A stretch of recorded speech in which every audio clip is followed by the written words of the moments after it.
দক্ষিণ দিনাজপুরের হরিরামপুরে তৃণমূল আর আইএসএফ ছেড়ে মিমে যোগ দিয়েছেন 30 জন। রাজ্যের ক্রেতা সুরক্ষামন্ত্রী বিপ্লব মিত্রের ভোটার ছিলেন ওই 30 জন। তৃণমূলের যদিও দাবি তাদের কেউ পদত্যাগ করেনি, দলত্যাগ করেনি, সেটা যাই হোক, ওই 30 জনের পরিবার মিলিয়ে মিমের 150 থেকে 200টা ভোট নিশ্চিত যে হয়ে গেছে সেটা তো আমরা জানছি। আর কারো না কারো তার মানে ওই 150-200টা ভোট কমে গেছে, এটাও বুঝতে পারছি।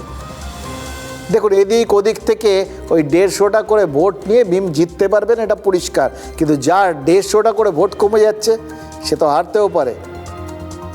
ওই বিধানসভার বিধায়ক তৃণমূলের বিপ্লব মিত্র, তিনি রাজ্যের ক্রেতা সুরক্ষা মন্ত্রী।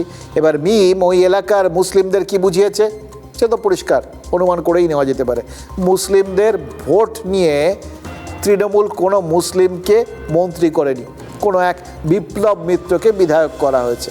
এটা বলাটাই সব থেকে সোজা সবটা ভাবে, যে যেভাবে যে ভাষায় কথা বললে বোঝেন, রাজনীতি সেই ভাষাতেই কথা বলে, এবং সেটা তাদের কি হবে ভেবে কথা বলেন না, রাজনীতির কি হবে সেটা ভেবে কথা বলেন।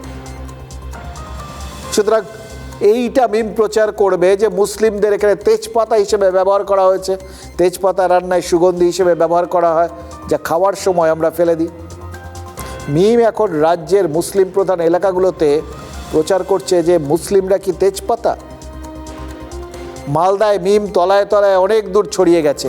নওশাদ আব্বাসের ওই আইএসএফের নিজস্ব একটা প্রচার রয়েছে।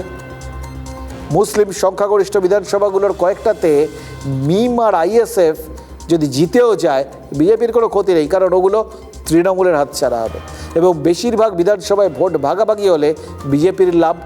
এবার মিমের আইএসএফের পাশাপাশি তৃতীয় শক্তির উদয় হয়েছে ভরতপুরের হুমায়ুন কবির। হুমায়ুনকে গত লোকসভা নির্বাচনে ভোট ভাগাভাগিতেই তৃণমূল ব্যবহার করেছিল। হুমায়ুন একটা সভায় 70-30-এর হিসেব দিয়েছিলেন, আর অধীর চৌধুরী দাবি করেছিলেন তৃণমূল হিন্দু প্রধান এলাকায় ওই উস্কানিমূলক ভাষণের প্রচার করে বিজেপিকে ভোট দিতে বলেছিল। এক্ষেত্রে বিজেপি ভোট কাটার একটা অংশ হয়ে গেছিল। হিন্দুদের একটা বড় অংশ বিজেপিকে ভোট দেয়, ফলে অধীরের হিন্দু ভোট ভাগ হয়ে যায় আর ইউসুফ পাঠান জিতে যান। এই অঙ্কটা সবাই কষে, এটা ভাববেন না সবাই নিজের ভোটটাই শুধু অটুট রাখার কথা ভাবে, অন্য দলের ভোট কাটার কথাটাও, এটা কিন্তু একটা বড় অঙ্ক। এবার হুমায়ুন নিজের দল তৈরি করে সেই কাজটাই তৃণমূলের বিরুদ্ধে করবেন।